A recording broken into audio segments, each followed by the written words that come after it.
Private Mark Graham from Hamilton, Ontario. I'm Ordinary Seaman Patricia Kruger, and I'm from Halifax, Nova Scotia. I'm Master Corporal Dwayne Bryson from North Bay, Ontario. I'm Lieutenant Navy Dennis Pellicaro from St. Catharines, Ontario. And I'm Captain James Marshall from Brampton, Ontario. We're here to tell you about the great life you can have in the Canadian Forces. Here's how a career in the Canadian Forces begins. Regardless of whether you're in the Army, Air Force, or Navy, the first stage of training for every non-commissioned member of the forces is Basic Military Qualification, or BMQ. For the regular force, this takes place at the Canadian Forces Leadership and Recruit School in Saint-Jean-sur-Richelieu, Quebec. It's a demanding course that provides the basic skills and knowledge common to all trades. For the reserves, BMQ courses may be held locally. These courses are conducted during weekends, spread out over several months. At BMQ, you'll learn about the policies, regulations, and values of the Canadian Forces. You'll learn drill and all about dress and deportment, as well as personal safety and first aid. You'll learn how to handle and fire personal weapons, how to navigate cross-country, how to survive in the field, and you'll learn about survival in nuclear, biological, and chemical conditions. You'll also learn the essentials of patrolling, reconnaissance, offensive and defensive operations, and the skills that are so essential to defending Canada and helping people around the world. And all recruits must attain the Canadian Forces fitness standard. When you're done with BMQ, the next stages of your training will depend on your element and on the occupation you've chosen. It was a mixed bag of everything. It was fun, it was awful, it was terrifying, exhilarating, everything that you could possibly imagine and then some. Officers follow a different path. In the regular force, many officer candidates spend 4 years at RMC, the Royal Military College in Kingston, Ontario, a world-class university education paid for by the Government of Canada. Some other candidates will attend the civilian university of their choice in order to get their degree, again, paid for by the Canadian Forces. These candidates will attend military courses in the summer, like their comrades at RMC. Finally, officer candidates can also take the direct entry route once they've completed their post-secondary education at a civilian university. In the reserves, officer candidates may be eligible for reimbursement of post-secondary tuition and related fees. In all cases, regular force or reserves, officer candidates must go through the Basic Officer Training Course, or BOTC. This is where you learn the principles of leadership, the regulations and customs of the Canadian Forces, basic weapons handling, and first aid. And during BOTC, new officers also participate in a demanding program of fitness training.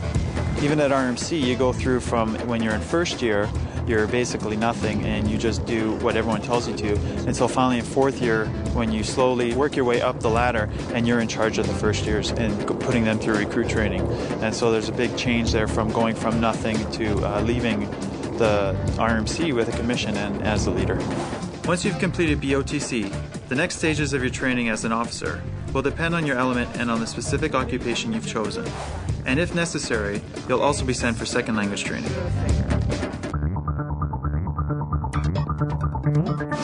Once your training is complete, members of the regular force will be posted on one of the Canadian Forces bases across the country.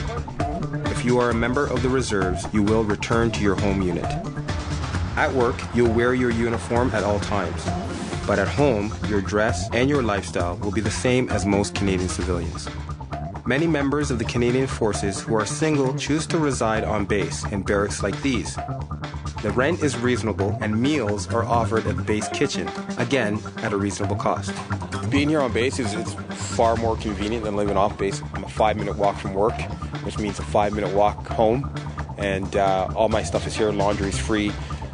My friends are here in the building, so it really works out well for myself. For personnel with dependents, a spouse, or children, there may also be on-base housing available for rent, even if only one of you is a member of the forces. But many members choose to live off-base in private housing that they rent or own. Members of the reserve continue to live at home in their communities.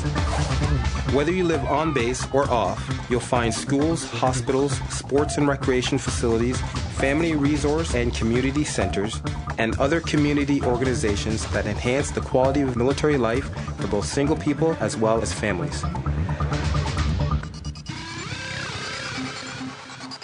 In the regular force, you'll get 4 weeks off per year, with pay.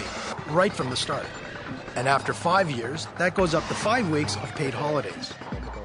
By then, a commissioned officer's annual salary could top $60,000. And other ranks could be earning around $50,000 a year. You'll also receive free medical and dental care, as well as prescription drugs. And you can apply to have your dependents covered under the Public Service Health and Dental Care Plan. As for your pension plan, it matches the program of other members of the public service. Reserve Force personnel are paid a daily rate for the days they are on duty. While they are on duty, reservists are also entitled to free medical and dental care, and they are entitled to participate in the Public Service Health and Dental Care Plan to provide coverage for their families. Well, when I first joined the forces, my biggest draw was adventure. I mean, that's what I was seeking, join the Navy for adventure. And I did look at the salary and all the benefits. It was in the back of my mind. But after a little bit of time in the Navy, I realized how great the benefits were. And then it really became apparent to me that, this is a really, really good organization to work for. Keeping fit is a big part of the Canadian Forces lifestyle. Whether it's team sports like basketball and hockey or individual workouts at some of the best equipped gyms in Canada. Many bases also have swimming pools and arenas, and all of these facilities are also available to your spouse and children at a minimum cost. My little boys will come to the gym with me and not work out, they'll actually stretch and play basketball and help me do all my exercises, and we have fun that way. Whether you've just moved to a new posting across the country or you're about to leave on a 6-month deployment overseas, it's a stressful time for you and your family.